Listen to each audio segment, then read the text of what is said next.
আজকে আমরা পড়ব চলন ও অঙ্গ চালনার অস্থি এবং তরুণাস্থি নিয়ে। এর আগে আমরা মানুষের শরীরে যে 206টা হাড়, সেই 206টা হাড়ের বিন্যাস এবং শরীরের বিভিন্ন অর্থাৎ অক্ষীয় এবং উপাঙ্গিক কঙ্কালের হাড়গুলোর আলাদা আলাদা বিবরণ পড়েছি। এরপরে আমাদের সিলেবাসের যে অংশটি, এটি হলো অস্থি এবং তরুণাস্থি। অস্থিকে ইংরেজিতে বলা হয় বোন, তরুণাস্থিকে বলা হয় কার্টিলেজ। এরা অস্থি এবং তরুণাস্থি এরা উভয়ই কিন্তু যোজক কলা বা কানেকটিভ টিস্যু। আমরা জানি প্রাণীদের টিস্যু 4 রকম: আবরণী কলা, পেশী কলা, স্নায়ু কলা এবং যোজক কলা। এর মধ্যে অস্থি এবং তরুণাস্থি দুটোই যোজক কলা বা কানেকটিভ টিস্যু। এর মধ্যে এটি শক্ত প্রকৃতির, এটি কিছুটা স্থিতিস্থাপক প্রকৃতির বা নরম প্রকৃতির। আমরা আমাদের যে কঙ্কালতন্ত্র পড়েছি 206টা হাড়, সেই 206টা হাড়ের মধ্যে প্রথমেই আমরা বলেছি কঙ্কালতন্ত্র গঠিত হওয়ার জন্য অস্থির সাথে তরুণাস্থিরও প্রয়োজন হয়। যেমন আমাদের এখানে এই যে হাড়টি, এই হাড়টির নাম তো আমরা জানি, এটি হচ্ছে পায়ের প্রথম হাড়, যার নাম ফিমার। এই ফিমার হাড়টির, এই যে ফিমার হাড়টির, এটির এই অংশ যত শক্ত, এই অংশগুলো কিন্তু সে পরিমাণে শক্ত নয়।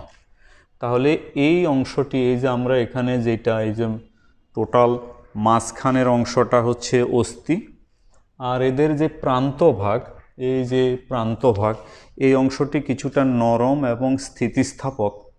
এই অংশটির নাম হচ্ছে তরুণাস্থি। এছাড়া তরুণাস্থি আমাদের শরীরে আরও বিভিন্ন স্থানে পাওয়া যায়। যেমন এই যে কানের এই অংশটির নাম পিনা, নাকের অগ্রভাগ, স্বরযন্ত্র মানে ল্যারিংস, এই সকল স্থানে পাওয়া যায়। আমাদের পরবর্তীতে তরুণাস্থির প্রকারভেদ আলাদা একটা চ্যাপ্টার না, আলাদা একটা টপিকস আছে, আমরা সেই সময় পড়ব তরুণাস্থি কোথায় কোথায় পাওয়া যায় এবং কোন তরুণাস্থিকে কি বলে। আজকে এখন আমরা আপাতত অস্থি এবং এর গঠন বা এর প্রকারভেদ নিয়ে আগে পড়তে চাই। তাহলে অস্থি হচ্ছে মানুষের দেহের সবচেয়ে দৃঢ় যোজক কলা, সবচেয়ে সুদৃঢ় যোজক কলা, এবং এর মাতৃকা বা ম্যাট্রিক্সটি অনেক বেশি কঠিন প্রকৃতির। আর এই মাতৃকার মধ্যে কি কি থাকে? জৈব উপাদান আছে, অজৈব উপাদান আছে। এর মধ্যে জৈব উপাদানের পরিমাণ 40%, অজৈব উপাদান 40%। আর এই জৈব উপাদানের মধ্যে প্রধানত কোলাজেন এবং অসিউমিউকয়েড নামক উপাদান রয়েছে। আর অজৈব উপাদানের মধ্যে মূলত ক্যালসিয়াম সমৃদ্ধ যে লবণগুলো, সেটা ক্যালসিয়াম কার্বনেট হতে পারে, ক্যালসিয়াম ফসফেট হতে পারে, ইত্যাদি লবণগুলো সেখানে রয়েছে। আর অস্থি, এই যে আমাদের যে বোনস বা অস্থি, এই অস্থির মধ্যে যে কোষগুলো রয়েছে, সেই কোষগুলো 3 ধরনের কোষ। একটির নাম অস্টিওসাইট, অস্টিওব্লাস্ট এবং অস্টিওক্লাস্ট। এগুলো আসলে আমাদের সিলেবাসে এই 3 ধরনের কোষের কাজ নেই, কিন্তু এগুলোর পৃথক পৃথক কিছু কাজ রয়েছে। আমরা তারপর সংক্ষেপে একটু বলি। অস্টিওসাইট হচ্ছে অর্থাৎ অস্থির একেবারে পরিণত কোষগুলো। অস্টিওব্লাস্ট মানে যারা অস্থিকে তৈরি করে বা গঠন করে। আর অস্টিওক্লাস্ট এরা অস্থিকে কিছুটা ভঙ্গুরতা প্রদান করে। ভঙ্গুরতা মানে ভেঙে যায়, অর্থাৎ আমার মাংস ভেঙে যায় এটা আমরা বলতে পারি না বা বলি না, কিন্তু হাড় কিন্তু ভেঙে যায়। তাহলে যেই জিনিস বেশি শক্ত সেই জিনিস কিন্তু ভাঙার সম্ভাবনা আছে। যেটি নমনীয়, এটিকে আমি যখন বাঁকা করতে যাব তখন কিন্তু আর ভাঙে না। যেমন আমার কানের এই অংশ কিন্তু ভাঙে না, কিন্তু এটা যদি হাড় বা শক্ত হতো তাহলে আমি এক পাশ থেকে অন্য পাশে নেওয়ার সময় কিন্তু এটা ভেঙে যেত। এখন আমরা যদি আসি এই যে প্রথমে অস্থি, তাহলে অস্থির উপাদানগুলো কি কি আছে সেটা পড়লাম। আর অস্থিকে ঘিরে যে আবরণ আছে এর নাম পেরিঅস্টিয়াম। আমাদের যদি মনে থাকে হৃৎপিণ্ডকে ঘিরে আবরণের নাম ছিল পেরিকার্ডিয়াম। অস্থিকে ঘিরে যে পর্দা বা আবরণী তার নাম পেরিঅস্টিয়াম। ঠিক একইভাবে তরুণাস্থিকে ঘিরে যে আবরণী তার নাম হবে পেরিকন্ড্রিয়াম। তাহলে পেরিকন্ড্রিয়াম এবং পেরিঅস্টিয়াম। পেরিঅস্টিয়াম হলো অস্থিকে ঘিরে পর্দার নাম, তরুণাস্থিকে ঘিরে যে পর্দার নাম এটার নাম পেরিকন্ড্রিয়াম। ওই যে আমরা প্রাণীবিজ্ঞানের প্রথম চ্যাপ্টারে একটা শ্রেণীবিন্যাসের চ্যাপ্টারে আমরা পড়েছিলাম কন্ড্রিকথিস, অর্থাৎ যাদের হাড়গুলো নরম প্রকৃতির। তো কন্ড্রিকথিস থেকে আসছে এই পেরিকন্ড্রিয়াম। এখন আমরা এই হাড়টির এই যে চিত্রগুলো এগুলোর ধারাবাহিকতাটা কিভাবে আসলো এটাকে যদি আমরা প্রথমে একটু উপস্থাপন করি। দেখো, এটা হচ্ছে একটি লম্বা হাড়। এই হাড়ের বলেছি এই দিকটা বেশ পরিমাণে শক্ত, এই অংশ বাদ দিয়ে এই প্রান্ত এবং এই প্রান্ত কিছুটা নরম প্রকৃতির, এবং একেবারে প্রান্তভাগ যেটা, যেমন আমি এখানে যে একটু লেভেলিং করেছি এখান থেকে এখান পর্যন্ত বেশি শক্ত, এরপরে যেগুলো ডটেড দিছি এগুলো কিছুটা নরম, এবং এই নরম অংশেরও বাইরে আরেকটি অংশ আমরা এখানে চিহ্নিত করেছি। এই যে এই অংশটি, এই বাড়তি এই অংশটি, ওইটা হলো তরুণাস্থি। সবচেয়ে শক্ত যেটা, এই যে শক্ত যেটা, এটার নাম নিরেট অস্থি। নিরেট অস্থির দুই প্রান্ত, এই নিরেট অস্থির দুই প্রান্ত একেবারে প্রান্ত না, নিরেট অস্থি থেকে একটু, নিরেট অস্থি যদি এখান থেকে এখান পর্যন্ত হয়, এরপরে এই অংশ এবং এই অংশ এটা কিছুটা নরম প্রকৃতির, এবং তারও বাইরে যে আবরণ সেটা আরও নরম প্রকৃতির। ওই সবচেয়ে নরম প্রকৃতির ওইটার নাম আমরা দিছি তরুণাস্থি।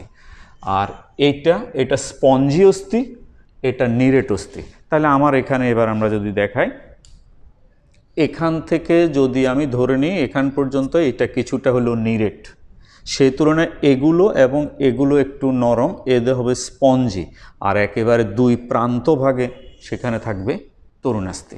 আরেকটু যদি আমি এখানে নিরেট এবং স্পঞ্জি অস্থিগুলো যদি অন্যভাবে দেখাই, এই হাড়গুলো যেগুলো আমাদের শরীরের নলাকার, এইটা, তারপরে এইটি,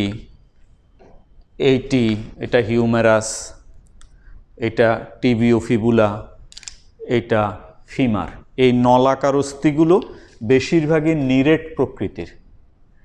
আর যে অস্থিগুলো আমাদের শরীরে চ্যাপ্টা, এই যেমন এটা, এই যে মাথার খুলি চ্যাপ্টা হাড়, তারপরে এইটা যেটা হলো পেলভিক গার্ডল বা শ্রোণী অস্থিচক্র। গত ক্লাসে মেসেজ বক্সে কেউ জানতে চেয়েছ যে বস্তিকোটর একটা শব্দ ছিল, মানে কাজের মধ্যে লেখা ছিল শ্রোণীচক্র। বস্তিকোটর মানে আমরা এই যে এখানে দেখাইছি, এই হাড়টা হলো এই শ্রোণী অস্থিচক্র। সেই শ্রোণী অস্থিচক্র এই পাশে একটা, এই পাশে একটা, এই দুই শ্রোণী অস্থিচক্রের মাঝের এই যে ফাঁকা জায়গাটা, যেখানে আমাদের মূত্রথলি, তারপরে কিছু জননাঙ্গের এই সকল অংশসমূহ অবস্থান করে, এই ফাঁকা জায়গাটার নাম হলো বস্তিকোটর, বস্তিকোটর। আর বইতে আরেকটি শব্দ লেখা ছিল নিতম্বাস্তি। নিতম্বাস্তিকে ইংরেজিতে বলে হিপ বোন। এই একটা হিপ বোন, এই আরেকটা হিপ বোন, অর্থাৎ শ্রোণী অস্থিচক্রের অপর নাম হিপ বোন। আবার কেউ জানতে চেয়েছ যে পেলভিস ছিল বৃক্কের মধ্যে, এখানে পেলভিস, এটা অর্থাৎ শ্রোণী অস্থিচক্রের ইংরেজি নাম পেলভিক গার্ডল। ওই পেলভিক গার্ডল থেকে এখানে নামটা আসছে পেলভিস। তাহলে আমরা এখন এখানে আসি, যে অস্থিগুলো চ্যাপ্টা, এই যে কপালের অস্থি, মাথার খুলির অস্থি, পিঠের এখানে যে স্ক্যাপুলা আছে সেই অস্থি, মাঝখানের এখানে স্টার্নাম, এই শ্রোণী অস্থিচক্র, এগুলো সবগুলাই হচ্ছে চ্যাপ্টা অস্থি। এই চ্যাপ্টা অস্থিগুলো স্পঞ্জি, যেগুলো নিরেটের মতো, অর্থাৎ এই যে নলাকার অস্থিগুলোর মতো এত শক্ত নয়। তাহলে আমরা অস্থিকে দুই ভাগে ভাগ করতে পারি, একটি নিরেট অস্থি আর একটি স্পঞ্জি অস্থি। নিরেট অস্থি বেশি পরিমাণে শক্ত এবং যেই হাড়গুলো নলাকার সেগুলাই নিরেট, উদাহরণ ফিমার, হিউমেরাস, রেডিওয়ালনা, টিবিওফিবুলা। আর স্পঞ্জি অস্থিগুলো একটু চ্যাপ্টা প্রকৃতির, স্ক্যাপুলা, মাথার করটিকার হাড়গুলো, সামনের স্টারনাম, শ্রোণী অস্থিচক্রের চ্যাপ্টা হাড়গুলো, এগুলো সবগুলো হচ্ছে স্পঞ্জি অস্থি। এবার এই কাঠামোটা কি, আমাদের বইতে এই তিনটা চিত্র পাশাপাশি দেওয়া আছে। আমরা এই হাড়টিকে, মানে এই হাড়টিকে যদি আমি এখানে এইভাবে কেটে নিই, অর্থাৎ এটাকে যখন কাটবো এটা হলো প্রস্থচ্ছেদ, আর যখন এইভাবে কাটবো এটাকে বলা হবে লম্বচ্ছেদ। এই হাড়টিকে যখন এইভাবে প্রস্থচ্ছেদ করা হয়েছে তাহলে এটার ভিতরে কী আছে সেটা দেখানোর জন্য এটাকে প্রস্থচ্ছেদ করা হয়েছে, এবং সেই সারফেসটা হলো এটা, এই সারফেসটা, এটা হলো কাটার পরে দিয়ে যখন এইভাবে কাটবো, কেটে এখান দিয়ে কেমন দেখা যাবে সেটা দেখানোর জন্য এই স্ট্রাকচারটা। আর এখানে যেটা এই সারফেসটা হচ্ছে আমি প্রথমে এইভাবে কাটলাম, পরে আবার এইভাবে কাটছি, অর্থাৎ লম্বচ্ছেদ করছি। এবার লম্বচ্ছেদ করলে ভিতরে কেমন দেখা যাবে সেটা দেখানোর জন্য এই অংশটা। এখানে আরও কিছু চিত্র আছে, এটা আমরা বোঝানোর সময় তখন আমরা আঁকবো। আর এই জায়গাটা, এইটা, এখান নাম হলো গহব্বর। গহব্বর মানে কি আমরা জানি, এই লম্বা নলাকার যে হাড়টি এটার ভিতরে আবার একটু কিছুটা ফাঁপা আছে, যার ভিতরে আমরা হাঁস বা মুরগির যখন এটাকে যখন খাই তখন যে ভিতরে যে মজ্জা আছে ওই মজ্জাটা যেই স্থানে ফাঁকা জায়গা অবস্থিত তারই নাম হলো মজ্জা, গহ্বর, যার মধ্যে অবস্থান করে লোহিত অস্থিমজ্জা এবং পীত অস্থিমজ্জা, যারা রক্তকণিকা, এর মধ্যে লোহিত অস্থিমজ্জা রক্তকণিকা উৎপাদন করে, আর পীত বা ইয়েলো মজ্জা যেটা, সেটা চর্বি জাতীয় পদার্থের সঞ্চয় ভাণ্ডার হিসাবে কাজ করে, যেটি পরবর্তীতে হাড়ের শক্তি যোগাতেও সহায়তা করে। এখন আমরা যদি আসি, যখন আমি এটাকে প্রস্থচ্ছেদ করলাম, মানে এইভাবে কাটলাম, তখন বলছি এই সারফেসটা দেখা গেছে।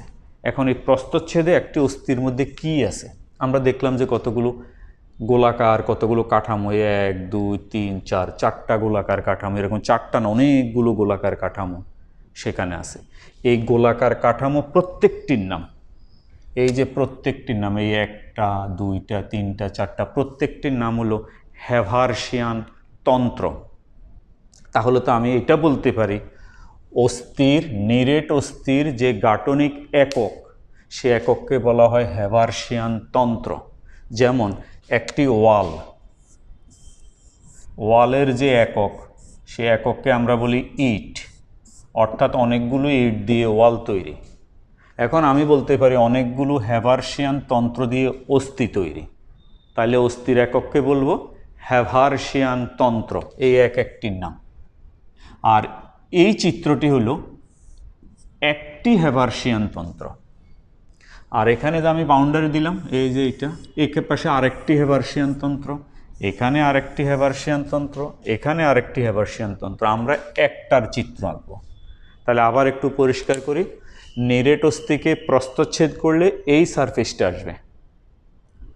এবার এইটাকে ভিতরে দেখা যাবে কি অনেকগুলো হ্যাভার্সিয়ান তন্ত্র দেখা যাবে, সেরকম একটি হ্যাভার্সিয়ান তন্ত্র এখানে আমরা এখন বর্ণনা দিব। তাহলে আমাকে যখন নিরেট অস্থির গঠন বলবে, আমি আসলে প্রথমেই বলে ফেলতে হবে নিরেট অস্থি অনেকগুলো হ্যাভার্সিয়ান তন্ত্র নামক একক দিয়ে তৈরি, আর একটি হ্যাভার্সিয়ান তন্ত্রের মধ্যে এই জিনিসগুলো আছে। তাহলে আমরা এখন একটা হ্যাভার্সিয়ান তন্ত্র নিয়ে পড়তে চাই।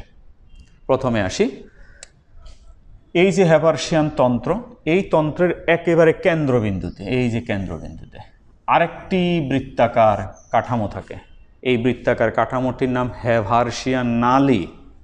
তাহলে এইটার নাম হচ্ছে হ্যাভার্সিয়ান নালী। তাহলে হ্যাভার্সিয়ান তন্ত্রের কেন্দ্রে থাকে হ্যাভার্সিয়ান নালী, যেই নালীর ভিতরে, তাহলে এটি হলো হ্যাভার্সিয়ান নালী, এই নালীর ভিতরে এইটা এইটা এটা, এগুলো কি? এগুলো হচ্ছে ধমনী, শিরা এবং স্নায়ু। তাহলে একটি হ্যাভার্সিয়ান নালীর মধ্যে থাকে ধমনী, শিরা এবং স্নায়ু, যাদের ভিতর দিয়ে রক্ত প্রবাহিত হয়ে অস্থির পুষ্টি সরবরাহ নিশ্চিত হয়। এবার আসি, প্রতিটি হ্যাভার্সিয়ান নালীকে ঘিরে এই যে বৃত্তাকারে, এরকম আরও আছে, এই বৃত্তাকারে যে স্তরগুলো থাকে এই স্তরগুলোর নাম হচ্ছে ল্যামেলি।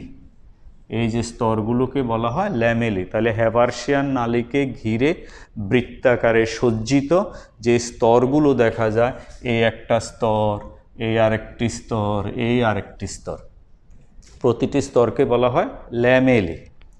এবার যদি আসি আমরা, এই যদি একটি ল্যামেলি বা স্তর হয়, এটা হচ্ছে একটি ল্যামেলি, এইটা আরেকটি ল্যামেলি, দুইটা স্তর, এই আরেকটি ল্যামেলি। এই যে ল্যামেলি বা স্তরগুলো, এই ল্যামেলি বা স্তরগুলোর মাঝে এই একটা স্তর, এই আরেকটা স্তরের মাঝে যেই জায়গা, সেই জায়গার মধ্যে কতগুলো গহ্বর আছে দেখো। এই যে এটা যদি একটি ল্যামেলি হয়, এটা আরেকটি ল্যামেলি, দুই ল্যামেলির মাঝে এখানে গহ্বর আছে। এই গহ্বরগুলোর নাম ল্যাকুনি। আর ল্যাকুনির ভিতরে অবস্থিত হলো কোষ, যেই কোষগুলোর নাম অস্থিকোষ বা অস্টিওসাইট। তাহলে আবার বলছি, হ্যাভার্সিয়ান তন্ত্রের কেন্দ্রে থাকে হ্যাভার্সিয়ান নালীর ভিতরে থাকে ধমনী, শিরা, স্নায়ু। আর হ্যাভার্সিয়ান নালীকে ঘিরে বৃত্তাকারে সজ্জিত স্তরগুলোর নাম ল্যামেলি। পাশাপাশি অবস্থিত দুইটি ল্যামেলির মধ্যবর্তী স্থানে কিছু গহ্বর থাকে, এই গহ্বরগুলোকে বলা হয় ল্যাকুনি, যেই ল্যাকুনির ভিতরে অস্থিকোষসমূহ অবস্থান করে। এবার যদি আরেকটু আসি, এই গহ্বর বা ল্যাকুনি বা অস্থিকোষ যেখানে আছে, তার আশেপাশে দেখো এই যে সুতার ন্যায় কিছু কাঠামো আছে উভয় পাশে। এই সুতার ন্যায় কাঠামোগুলোর নাম ক্যানালিকুলি। এই টোটাল স্ট্রাকচারটি এর ভিতরে আছে। এইবার যদি আমরা, বইতে আমাদের আরেকটা তথ্য আছে, সেটা বোঝানোর জন্য এই চিত্রটা যদি আমি আঁকি এখন, এই যে মাঝখানে যেই হ্যাভার্সিয়ান নালী যেটা, এটা নিশ্চয়ই একেবারে পুরা অস্থি বরাবর এইভাবে একেবারে এ পাশ থেকে ওই পাশে লম্বালম্বিভাবে সজ্জিত। তাহলে এটা এইভাবে আছে। এই নালীটি যে ভিতরের দিকে ঢুকে চলে গেছে এপাশ ওপাশ, এটারই নাম হচ্ছে আমরা বলছি হ্যাভার্সিয়ান নালী, ওই যে কেন্দ্রের এইটা। তাহলে এখানেও তো একটি আছে, আবার এই হ্যাভার্সিয়ান নালী এখানেও আছে।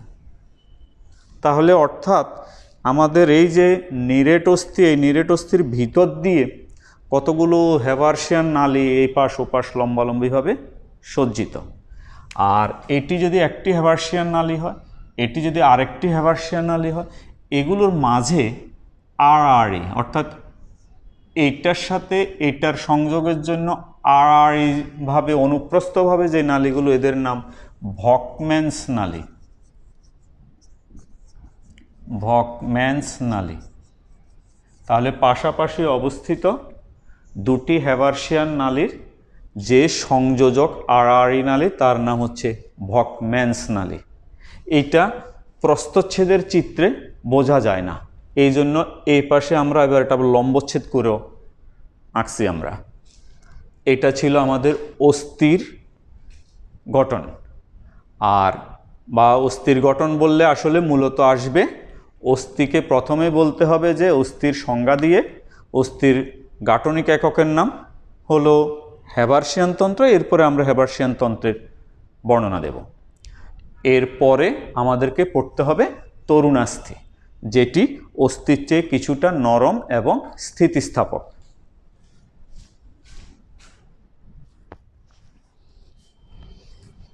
এখন আমরা আসি তরুণাস্থি। ইংরেজিতে একে বলা হয় কার্টিলেজ। আর প্রথমে আমরা আলোচনা করেছিলাম অস্থি এবং তরুণাস্থি দুটোই কিন্তু যোজক কলা দিয়ে তৈরি, তবে অস্থির তুলনায় তরুণাস্থির যে যোজক কলা এবং তার মধ্যে যে মাতৃকা বা ম্যাট্রিক্স আছে সেটি অস্থির থেকে কিছুটা নরম প্রকৃতির, এই জন্য আমরা লিখেছি অর্ধকঠিন, এবং এটি স্থিতিস্থাপক এবং এটি নমনীয় বটে। তরুণাস্থিকে ঘিরে যে পর্দা বা আবরণী এর নাম পেরিকন্ড্রিয়াম, আর অস্থির ক্ষেত্রে এই আবরণটির নাম ছিল পেরিঅস্টিয়াম। আর তরুণাস্থি কোষকে বলা হয় কন্ড্রোসাইট। এখন আমাদের সিলেবাসে যে প্রকারভেদ, অর্থাৎ তরুণাস্থি 4 প্রকার: স্বচ্ছ বা হায়ালাইন, পীততন্তুময় বা ইয়োলো, শ্বেততন্তুময় বা হোয়াইট ফাইব্রাস এবং ক্যালসিফাইড তরুণাস্থি। এর মধ্যে এটি নীলাভ, নমনীয়, আমরা কিছুক্ষণ পরে চিত্রটা দেখালে আরেকটু পরিষ্কার হবে। নীলাভ, নমনীয়, তন্তুবিহীন, মানে কোনো সুতার ন্যায় উপাদানের মধ্যে নাই। এটা কোথায় পাওয়া যায়? নাকের অগ্রভাগ, তারপরে শ্বাসনালী বা ট্রাকিয়া। পীততন্তুময়, এটি কিছুটা অস্বচ্ছ, হালকা হলুদ বর্ণের। এদের মধ্যে যে তন্তুগুলো আছে এটি শাখান্বিত। কানের পিনাতে পাওয়া যায়। এবং ইউস্টেশিয়ান নালী। ইউস্টেশিয়ান নালী কোনটি? কানের সাথে গলবিলের যে সংযোগকারী যে নালী তার নাম ইউস্টেশিয়ান নালী। কানের চ্যাপ্টারে এটা আমরা পড়ব। শ্বেততন্তুময়, এটার যে ম্যাট্রিক্সটা সেটা সাদা এবং এখানে তন্তুগুলো সমান্তরালভাবে সজ্জিত, অশাক প্রকৃতির। পাশাপাশি যে দুইটা কশেরুকা, এই যে যেমন এই যে কশেরুকা, একটি কশেরুকা, এই আরেকটি কশেরুকা, দুইটি কশেরুকার মধ্যবর্তী যে জয়েন্ট, সেই জয়েন্টের মধ্যে এই ধরনের তরুণাস্থি অবস্থিত। এবং এর কারণে যেহেতু এটা নমনীয়, আমরা আমাদের তরুণাস্থিকে সহজেই, অর্থাৎ মেরুদণ্ডকে সহজেই এদিক সেদিক বাঁকাতে পারি। ক্যালসিফাইড তরুণাস্থি। ক্যালসিফাইড মানে হলো ক্যালসিয়াম থেকে আসছে।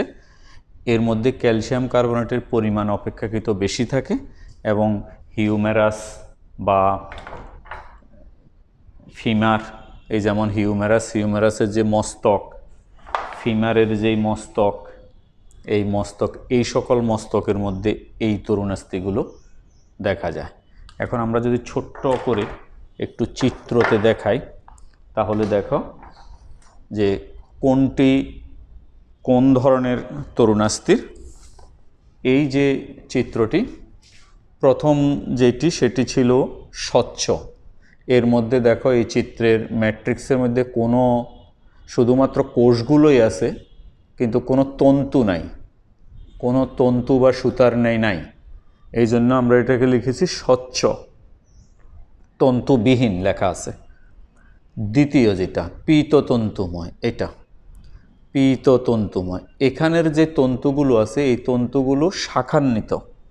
এই যে আমরা লিখেছি পীততন্তু আছে এবং এটা শাখান্বিত, এই যে চিত্রে দেখা যাচ্ছে এটি শাখান্বিত।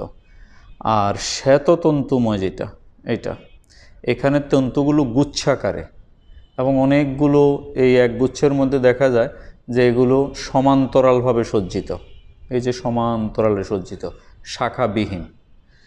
আর এটি একটু কালচে করে আঁকা আছে, অর্থাৎ এতে ক্যালসিয়ামের পরিমাণ অনেক বেশি। এই কারণে এই তিনটার তুলনায় ক্যালসিয়াম থাকার কারণে এটা তুলনামূলকভাবে কিছুটা শক্ত প্রকৃতির। এই হলো আমাদের তরুণাস্থির প্রকারভেদ। আর এর আগে পড়েছি আমরা অস্থির প্রকারভেদ।